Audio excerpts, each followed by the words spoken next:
Welcome to Sputnik, orbiting the world with me, George Galloway. And me, Gayatri.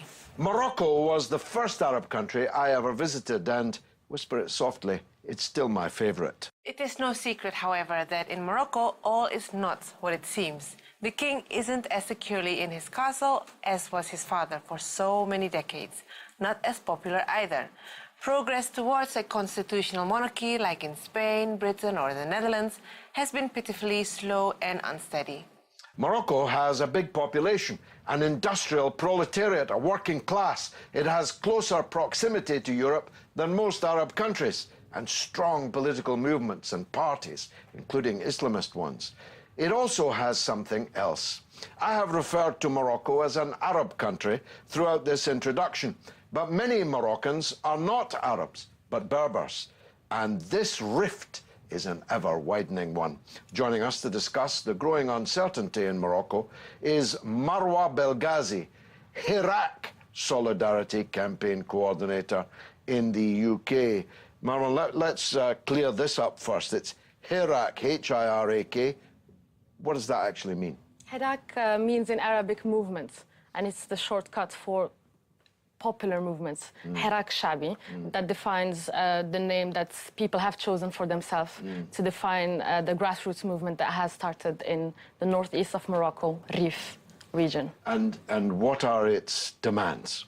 Demands started very clearly first around the death of the fishmonger Mohsin Fikri, who was killed in October 2016 with sort of silence from the authority on the conditions of his death.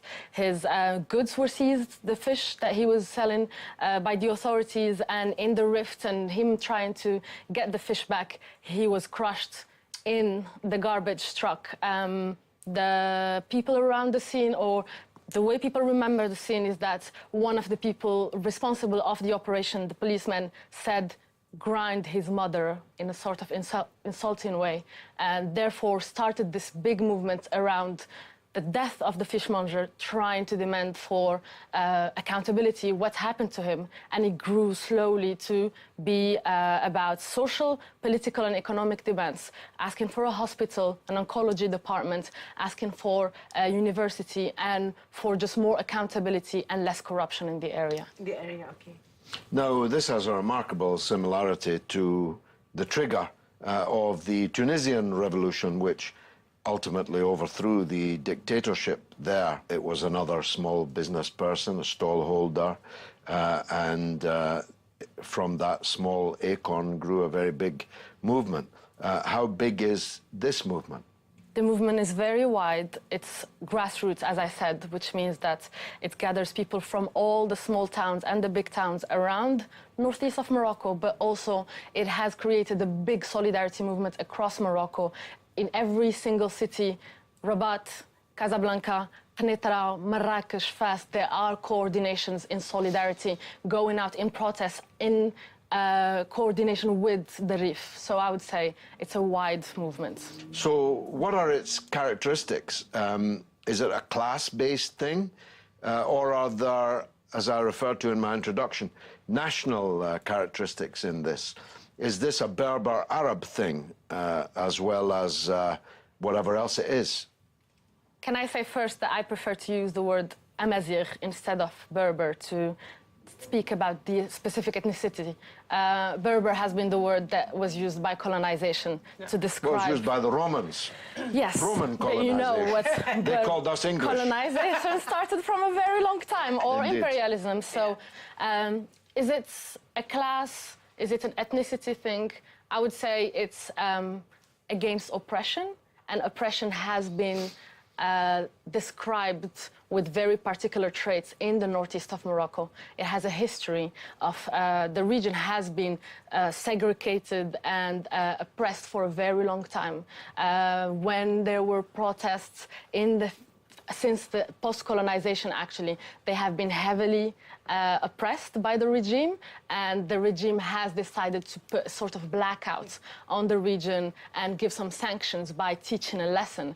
People were called awbash, which means vandals or savages. And this word can still be heard, actually, when the propaganda against the movements tries to discredit them. They're calling them awbash. Did it work so far, though? I think it always works when you try to other the protesters, is showing that there is a group in solidarity or there is a sort of unity and someone is trying to break it.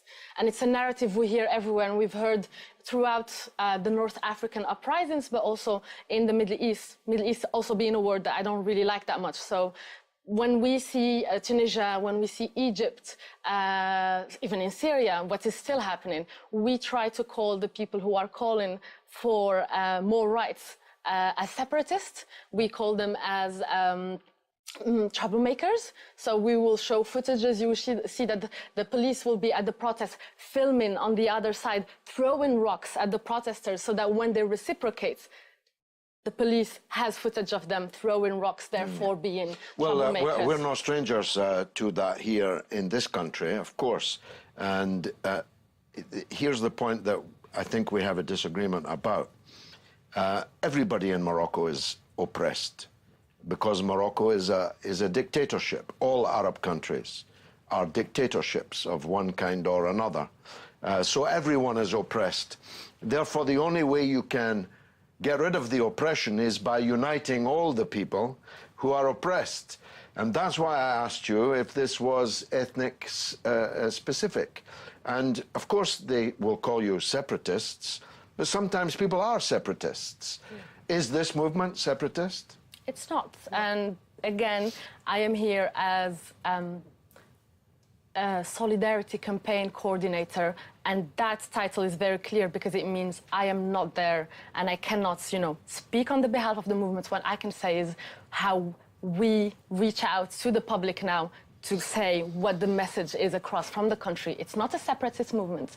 It's actually a very conciliatory movement. It's not asking for anything that people have asked in Tunisia or in Egypt. It's grounded very much in actually the constitution.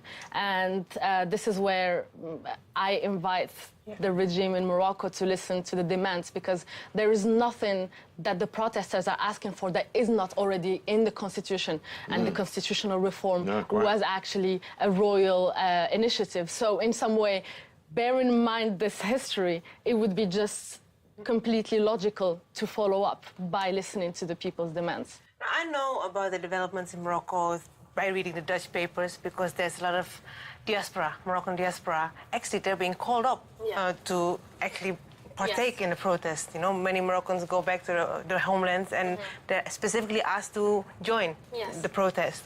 How has that affected? There's a lot of diaspora, of course, throughout Europe. How has that affected the whole movement? We are very inspired by what's happening in the Netherlands. It's one of the biggest groups, of people from the northeast of Morocco who have migrated in Europe. There are big groups also in Belgium, in France.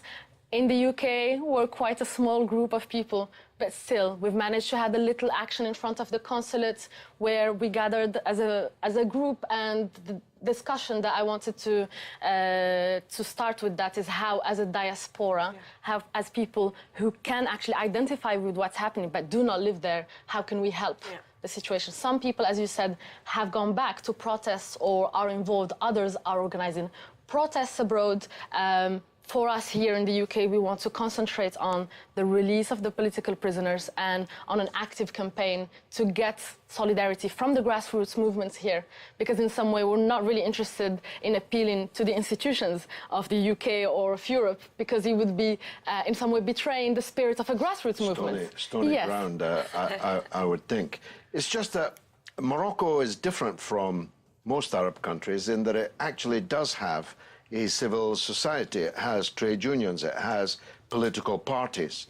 It has the Communist Party has a daily newspaper. There is a Communist Party. Exactly. There are trade unions and so on. These things don't exist in almost all Arab countries. And it seems to me that the most important thing, if I may give your movement some advice, is to link up with all the others who are being oppressed and who are showing some signs of becoming, well, more than impatient at the progress that's being made in Morocco.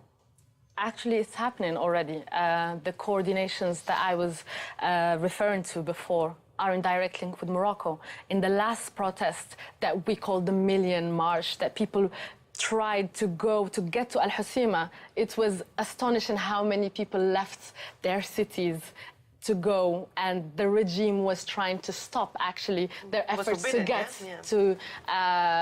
to the city where the protest was happening. And you would see that there were some incredible initiatives where people took boats actually to sail around to get to the city, or that they crossed through mountains to get there. So we are hearing their call, and people from even Europe, like Moroccans in Europe, are hearing the call and going back. So that there is some intelligence there in being very locally grounded, but appealing to everyone. And I think in some way this is what we have to learn and from Hirak, is that Hirak has its regional specificities. They speak Amazigh, sometimes Tamazight, when they're speaking to each other. They're not trying to make it understandable to us by speaking in Darija. But if they were to speak to someone that doesn't speak Tamazight, they would speak in Darija. So I think it's also for us to not impose on them to appeal or to try to make a common strategy with other movements. It's the other movements that have to listen and say, do we actually have common grounds, and how can we join them? Because so far what we're seeing is the political prisoners and the people who get beaten are from Marif. How many political prisoners are there? 176 prisoners. This is the updates. We have two important cases that we're really trying to call for solidarity and for their immediate release. We have one person who has been on a hunger strike. This is the 32nd day, and he is actually right now at hospital. His name is Rabia Iqbal, and his family is very worried for him. He has lost 21 kilos, and currently he is at the hospital prison in Ukasha in Casablanca. The second one is Celia Ziani. Everyone knows her more. She is the singer, the voice of the revolution in the Rif, and she is also being treated very badly, feeling depressed, and we are calling for their release. This is not to forget all of the other people. We want their release, and we actually want to call for how their treatment is very politically planned, because they have been taken, the 50 actually people that are part of the leadership have been taken to jail in Casablanca, in Ukasha prison, which means taking them away from their supports in the Rif region. So what we're saying is we want to believe in the promises of reform. We want to believe in the desire to have a constitutional monarchy, as you started your introduction with.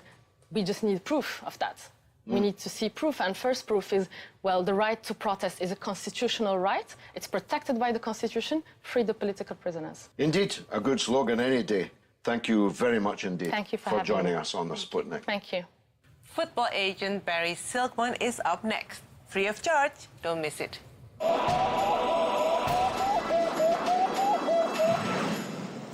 Welcome back to Sputnik.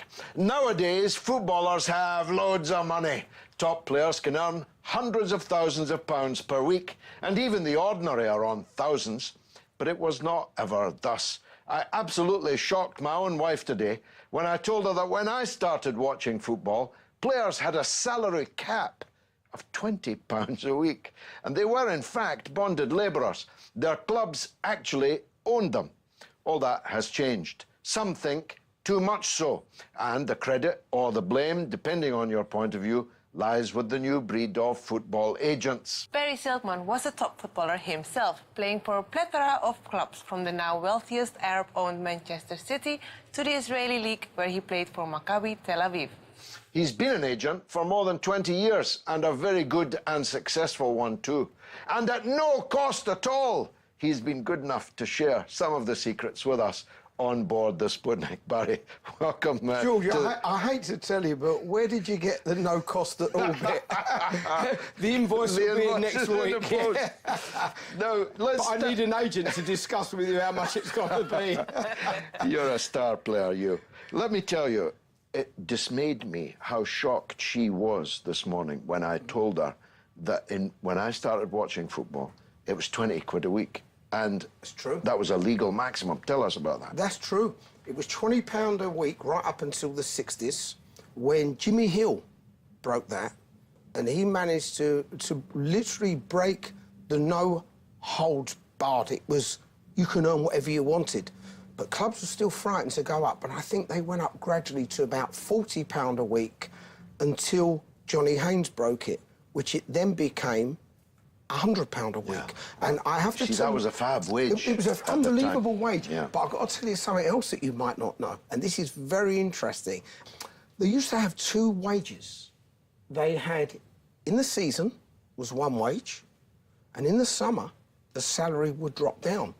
So you'd get maybe £100 a week in the season, but you'd get £30 a week in the summer because there was no money coming into the clubs. The point I made in the introduction, none of these players were free agents. No. Even at the end of their contract, you were stuck there. You couldn't say, I'm off, I'm going to look for terms with someone else. That makes sense of a club. That makes the fan base that makes sense of the fan base, because then they would really. In a way, yes, but it was actually illegal. When you look back on it, let's say George. George has a contract with Sputnik for 3 years. At the end of the 3 years, if you get offered a job at the BBC, ITV, wherever, and you want to leave, you can leave. Now, that was like that then. I mean, I had friends. I had Janet Street Porter. She used to have 2-3 year contracts with TV. At the end of the contract, you walk. Football was the only job where two things happened, and I found it very strange, and one of them still happens today, where in an event, you have a short-term contract. We know the big players get fortunes, George. I mean, like, as you say, hundreds of thousands of pounds a week. But you get a lot of players don't get that, especially when you drop down into the second and first division. They get £800 a week, £700 a week. Now, when the contract comes to an end, why shouldn't they be allowed to walk? Because in all other walks of life, where it's a short-term contract, you can walk. But another big thing is tax. Footballers, even though they're on short-term contracts, are on PAYE, whereas in all other walks of life, when you have what is relatively short-term contract, you're on Schedule D. Now, footballers have fought that for years, but have never beaten the Inland Revenue with it. Yeah. So, in effect, footballers were slaves. They couldn't walk away from a club. They were shackled, and many, if the club didn't want to sell you, they just kept you at home. They keep you on the same salary until eventually you either went, I give in and I'll sign a new deal, or somebody come along and paid the money for you. And that is one of the reasons there wasn't so much movement, George. If you remember when you were young, players weren't going there. Exactly. You had a nucleus of a team for years, and one of the reasons were you couldn't get away. So Bosman, the Bosman ruling, which in the European Union made it clear that this was a restriction on trade and so on, this bust that wide open. And then you chaps, the agents, came along, and suddenly a boss couldn't sit on a big chair and have the player on a little chair. He didn't deal with the player at all. He had to deal with you. And you're, as we've already seen in this, you've negotiated a price even for this interview. Exactly. You're a much harder man to deal with on my behalf than I would be myself. And of course, a lot of people hate that. The managers hate it, and some of the fans hate it. How do you deal with that? But the managers now, Jules, to be fair, managers have got used to it. What managers say to the chairman is, I just want the player, just get the deal done. They don't care anymore what it costs. Because, again, from when we were younger, managers were there for, God knows how many years. Decades, Managers now, even when they're on 4 or 5 year deals, in effect, it's really only a year rollover, because most managers have in their contract that if they sack them, they only get a year's money. So in effect, a lot of them are only on a year rollover. Now, they don't care anymore. Up till about 10 years ago, they did. But now it's just the case of, I want the player. Just get me the player. And you do have a problem with fans, because fans, obviously, from their point of view, they want their best players to stay. And if a club comes in to buy them, or you can't get a new deal done, they blame the agents. But as an agent, like all agents, when you're an agent of an actor, a singer, a comedian, you take instruction from your players. And what you do, you sit down with your player and you will say, what do you want to do? Yeah? And as an agent, you're not doing the right job if you don't know whether there's other clubs that want him and how much those clubs are willing to pay. So you sit down with the player and the first thing you say is, do you want to stay? Is that your objective? And if the player says yes, say, what would you be happy with? And all players talk to each other. Some go on a little bit of an imaginary situation where they make out they earn more than they do. But within reason, players know what each other's getting. So a player will look at his importance in the club and he will say to you, I'll be happy if I get this. But if they don't want to give me that, this player's earning that player's earning that, it means they don't really want me. But what it does, George, it takes the pressure away from the players. It's become so intense now that players just want to concentrate on playing. Because also what you've got to remember is if a player can't agree a deal with the chairman, and it's the player doing it, and he gets left out of the team, in his head, he's not sure whether he's getting left out of the team because he can't agree a deal and the chairman's saying to the manager, don't pick him, or whether the manager's actually thinking, well, he's not playing that well, I want to change the system or whatever. So it takes all the pressure away. And what you do then, you go in and you know the ballpark figure. Now, if you're going to get near there, you'll find a way to get near there. If you're on a different wavelength to what the chairman is, you immediately know this is going to be a problem. So what you try and do is get out of that meeting with a friendship, a relationship, if you like, a business relationship still intact. And when you do a deal, the idea of the deal is that the player, the owner of the club, the chairman, and you can all live with the deal. Now, somewhere along the line, someone's really not going to get exactly what they want. It might be the player, it might be the club, got to give a bit more, might be the agent doesn't get what he thinks he should get, but most agents now are, if you're the agent of a player, you can only get 10%, which, by the way, is 10% less than what a showbiz agent gets. Every showbiz agent, and I'm in showbiz as well, I have had a music business, and you get 20%. And everybody's agent takes 20%, everyone's, but not a football agent.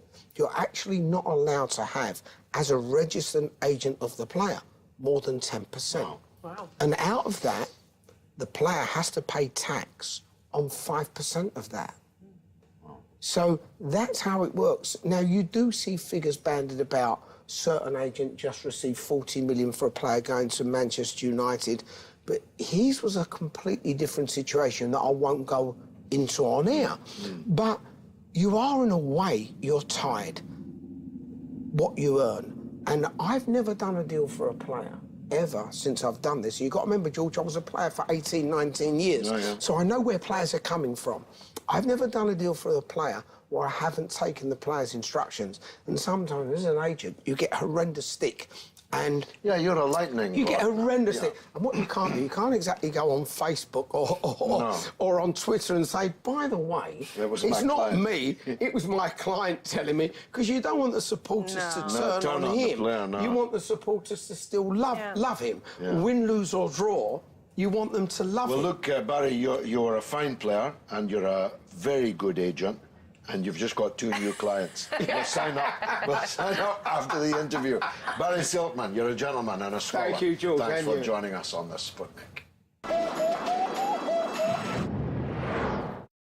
And now it's your turn to tell us what you think through the portals of social media. What's rattling, Gayatri? A lot in Morocco. Live from exile says, yes, the Moroccans are fed up with the atrocities of the government. They're protesting against poverty and oppression and for equality and freedom. And in the world of football, John McCormack, he's actually directing this question to Barry.